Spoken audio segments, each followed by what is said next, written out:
മഴതോരും മുമ്പേ സീരിയലിൻ്റെ ഏറ്റവും പുതിയ പ്രൊമോ റിവ്യൂയിലേക്ക് എല്ലാ കൂട്ടുകാർക്കും സ്വാഗതം. ബാലേന്ദ്രൻ എല്ലാ സത്യങ്ങളും അറിഞ്ഞിട്ട് തന്നെയാണ് തങ്ങളെ കാണാൻ വന്നതെന്നുള്ള കാര്യം ഗംഗാധരനും മാലതിക്കും മനസ്സിലാകുന്നുണ്ട്. മാലതി ഗംഗാധരനോട് പറയുന്നുണ്ട്, എന്തായാലും ബാലേന്ദ്രനോട് നടന്ന കാര്യങ്ങളൊന്നും തുറന്നു പറയേണ്ടിയിരുന്നില്ല. അങ്ങനെ പറയാതിരിക്കാൻ പറ്റില്ല മാലതി. ബാലേന്ദ്രൻ എല്ലാ സത്യങ്ങളും മനസ്സിലാക്കി തന്നെയാണ് വന്നത്. ആ സമയത്ത് വൈജയന്തി ഗംഗാധരനെ വിളിക്കുന്നുണ്ട്. അതായത് ബാലേന്ദ്രൻ അവിടെയെങ്ങാനും വന്നു എന്നറിയാൻ. ആരോടും പറയാതെ ബാലേന്ദ്രൻ വീട്ടിൽ നിന്ന് പോകുന്നത് ഇത് ആദ്യത്തെ സംഭവമാണ്. എന്താ പ്രശ്നമെന്ന് പോലും അറിയാൻ വയ്യ. അവിടെ വന്നു എന്ന് നോക്കുമ്പോൾ ഗംഗാധരൻ വന്നു എന്ന് പറയുന്നു. പക്ഷേ വൈജയന്തിയുടെ പൂർവ്വകാല ചരിത്രങ്ങൾ അറിയാൻ വേണ്ടിയിട്ടാണ് തങ്ങളെ തിരക്കി വന്നതെന്നുള്ള കാര്യം തുറന്നു പറയുന്നില്ല.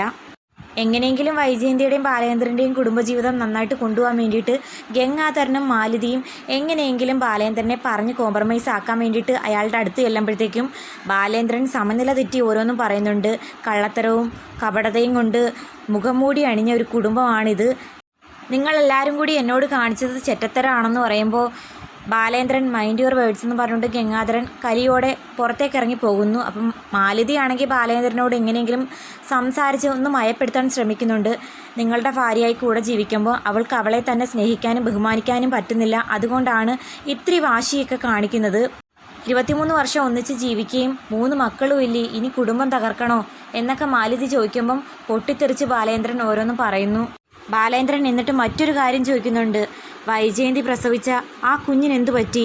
പ്രസവത്തിൽ തന്നെ ആ കുഞ്ഞ് മരിച്ചു പോയെന്നുള്ള കള്ളത്തരം വീണ്ടും ബാലേന്ദ്രനെ പറഞ്ഞ് വിശ്വസിപ്പിക്കാൻ ശ്രമിക്കുന്നുവെങ്കിലും ബാലേന്ദ്രൻ അത് വിശ്വസിക്കുന്നില്ല. കാരണം അലീന എന്ന് പറയുന്ന മകൾ വൈജയന്തിയുടെ മകളാണെന്ന് ഉറപ്പിച്ചതിന് ശേഷമാണ് സത്യങ്ങൾ കണ്ടുപിടിക്കാൻ പോലും ഇറങ്ങിയത്. രാമുണ്ണി അമ്മാവൻ വൈജയെ പറഞ്ഞ് വിശ്വസിപ്പിച്ച കാര്യങ്ങളല്ല എനിക്കറിയേണ്ടത്. ആ പെൺകുഞ്ഞിന് എന്തു പറ്റി? അവൾ ജീവിച്ചിരിപ്പുണ്ടോ അതോ മരിച്ചോ?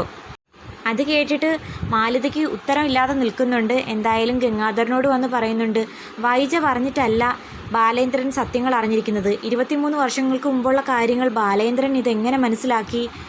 ബാലേന്ദ്രൻ നീലഗിരിയിലുണ്ടെന്നറിഞ്ഞിട്ട് ഇനി വൈജയന്തി ബാലേന്ദ്രനെ കാണാനായിട്ട് അങ്ങോട്ടേക്കാണോ വണ്ടി എടുത്ത് വരുന്നതെന്ന് അറിയത്തില്ല. അപ്പോൾ കാത്തിരിക്കാം. വീഡിയോ ഇഷ്ടമായാൽ തീർച്ചയായിട്ടും സപ്പോർട്ട് ചെയ്യാൻ മറക്കല്ലേ കൂട്ടുകാരെ.